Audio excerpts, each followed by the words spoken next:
Merci beaucoup pour l'invitation à parler aujourd'hui. Je ne vais pas empiéter trop sur la conférence non plus. Je voulais juste vous parler comme vous avez présenté, d'un projet étudiant qui nous tient à cœur. Donc, je m'appelle Pascale Birbé, je suis directrice et cofondatrice de la société étudiante Exocet. Notre équipe, donc, comme mentionné, on vient de Polytechnique Montréal. On regroupe plusieurs spécialisations de génie différents, donc par exemple mécanique, informatique, électronique, tout ça. On veut vraiment appliquer les connaissances qu'on a dans nos cours à un projet concret, technique, où on peut vraiment mettre la main à la pâte et appliquer ce qu'on apprend dans nos cours. En tout, on est environ 30 étudiants dans l'équipe, donc ça avance bien. La société technique a été fondée en janvier 2020, donc juste avant la pandémie. Vous devinez que ça a été un petit peu difficile de tout faire à distance, avec les masques et tout ça, mais on est quand même vraiment content du résultat qu'on a obtenu. Et c'est ça. Donc, à la compétition, l'objectif d'Exocet, en fait, c'est de construire un bateau pour participer au Monaco Energy Boat Challenge.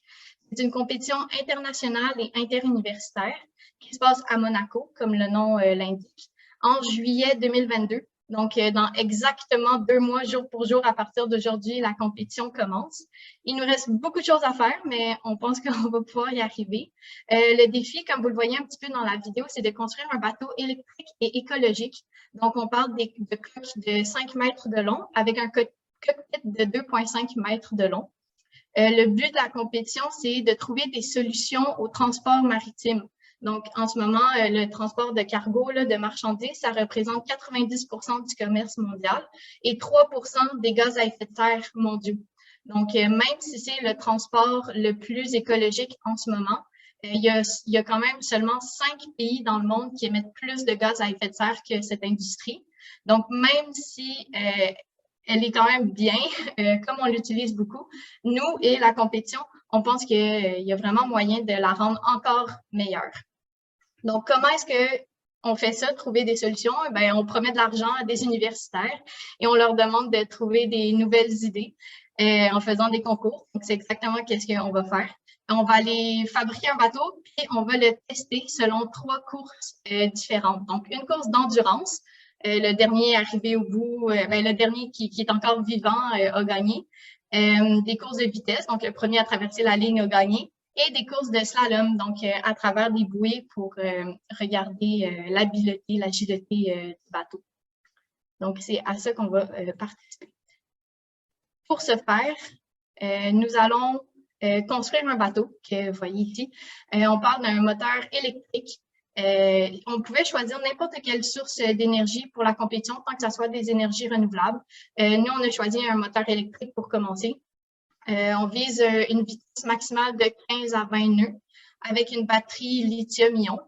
On a aussi une structure en alliage d'aluminium qui est déboîtable et qui se démonte et qui s'emboîte tout ensemble parce qu'il faut transporter tout ça en Europe. Tout ça va être monté sur des coques de catamaran, comme j'ai mentionné, qui fait 5 mètres de long. Et les coques sont fournies par la compétition et identiques pour chaque équipe. Parce que l'objectif, c'est pas d'innover en conception, en conception, c'est ça, sur la forme des coques, c'est vraiment sur l'efficacité énergétique. Donc, c'est pour ça que toutes les équipes ont les mêmes 2 coques blanches que vous voyez. Et il faut vraiment, c'est ça, optimiser le système de notre batterie. Tout ce que vous avez vu dans la vidéo, c'est plus mécanique. Donc, on fabrique tout ce que vous avez vu sauf les coques, mais il y a aussi l'intérieur. Donc, tout l'ordinateur de bord, les capteurs de vitesse, le GPS, tout ça, c'est tout nous qui s'en occupent. Et on va tester notre prototype cet été au Club de voile de montagne. Si jamais vous êtes membre du CVDM, vous pourrez passer nous voir ou vous allez peut-être nous apercevoir sur l'eau lorsque nous allons faire nos tests. Le transfert de connaissances est vraiment quelque chose qui est important pour nous, autant dans la compétition, parce que c'est une compétition open source. Ça veut dire qu'à chaque année, toutes les équipes doivent dévoiler tous leurs secrets à toutes les autres équipes pour pouvoir innover de plus en plus à chaque année. Puis qu'il n'y ait pas une équipe qui garde un secret pendant 5 ans puis qui batte tout le monde. Donc, tout le monde revient sur le même pied d'égalité à chaque année. Ça se reflète aussi dans notre société technique. On a beaucoup de partenariats avec des industries, par exemple Lyon Électrique pour notre batterie. Et on fait aussi des visites de chantiers navals, par exemple à Québec.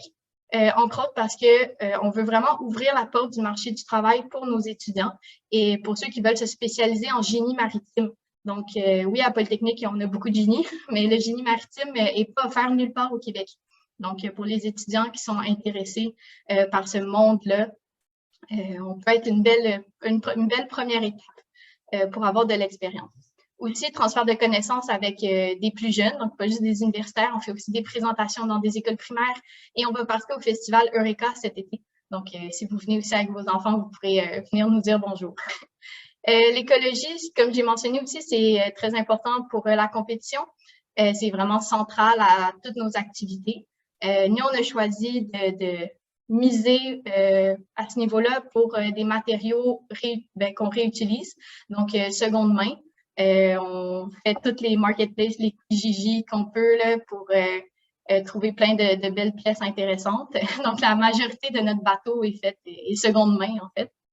Le développement durable aussi, parce que on essaie d'aller chercher nos pièces le plus proche possible pour avoir le moins de déplacements possible. On pense aussi à la fin de vie de nos pièces. Et par exemple, notre extincteur, on l'a acheté d'un OSBL qui remet tous ses profits pour aider les sans-abri. Donc, à chaque fois qu'on peut, on essaie de faire un pas pour notre collectivité. Et finalement, l'innovation, c'est vraiment primordial à tout ce qu'on fait. Cette année, notre innovation, ça va juste être de participer à la compétition parce que c'est la première fois qu'on participe. Et on est la première équipe canadienne, la première et la seule équipe canadienne en ce moment à participer. Donc, déjà, juste ça, là, de traverser l'océan pour aller faire une compétition sur un autre continent, c'est déjà beaucoup.